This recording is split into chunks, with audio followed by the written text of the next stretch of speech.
ba naman to si ma'am, oy? Di man dumating sa school namin. Boring na yung mag-isa lang. Nasaan kaya si Dungki? Hindi man dumating sa paralan. Nawala man ako na mag-isa dito. Ay, ang hirap pa ng panahon. Kailangan maghanap ng pira para makapag-aral. Saan kaya si Dungki? Hanapin ko yun. Nasaan kaya yung si Dungki? Yung classmate kong matalino. Matalino din ako. Hanapin ko. Pupuntahan ko kung saan kaya yun napunta. Nasaan mo yung si Dungki? Oy, layo ang anong narating ko.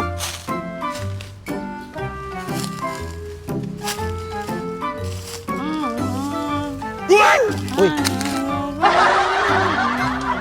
May umawit. Si Dungki yun ah. Puntahan ko nga. Oy, Dungki! Kumakanta ka ba dyan? Hindi dong, natutulog. Kita mo nagdilat yung mata mo eh. Ngayon ka lang humiga. Bakit ka pala hindi pumasok kanina? Ako lang mag-isa doon. Tapos pinagalitan pa ko ni ma'am. Mo naman yung buhay ko dong, mahirap lang kami. Kaya nga ako sumali sa construction para may pambili ako ng bigas sa aming pamilya, papel, lapis.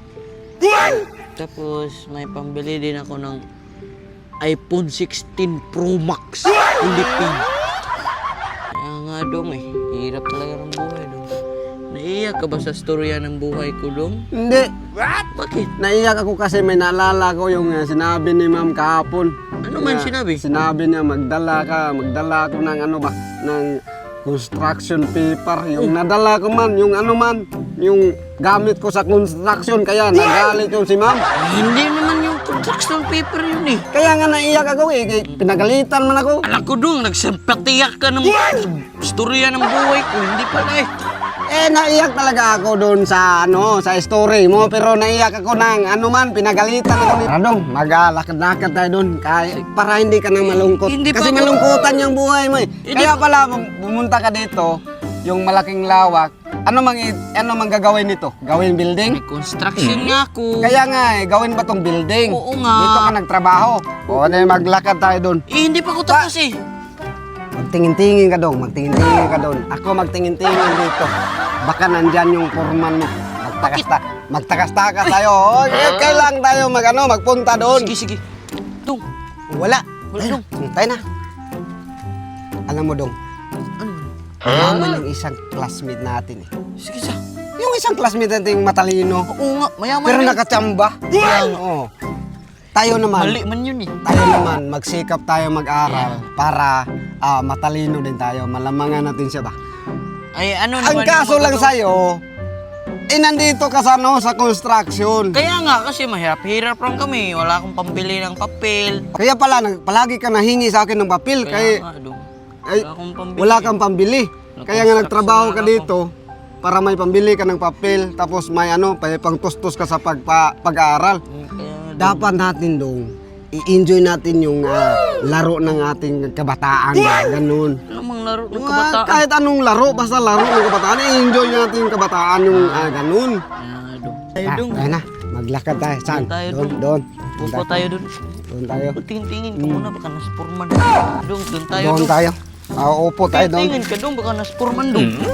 Tingin-tingin nga ako eh. Gagal. Di ba dong? Na-enjoy natin yung sarili natin, yung kabataan. Maglaro-laro tayo nito ba? Kaya pag nakita tayo ng purman-purman yun dyan, nagsabi niya, trabaho ka. Tapos may kasama ka pang kaibigan mo. Ayan. Alam mo dong, Ano dong? pumunta ako kay Lataratoy kanina. Tapos? Meron malaki yung bahay tapos may gate. Pagdating ko doon, sinalubong ako. Nang, gwardya? Hindi, ng aso. Tapos nagbubukas pa ng gate. Yung gwardya? Yung aso. Tapos, Inabol ka ba? ng aso. Ng gwardya? Hindi. Hindi man ako tumakbo. Natagat ka ba? Ng aso. Hindi, ng gwardya. Abuang ka man dong. Abuang ka man dong. Ginugulo mo ko eh. Buang ka man.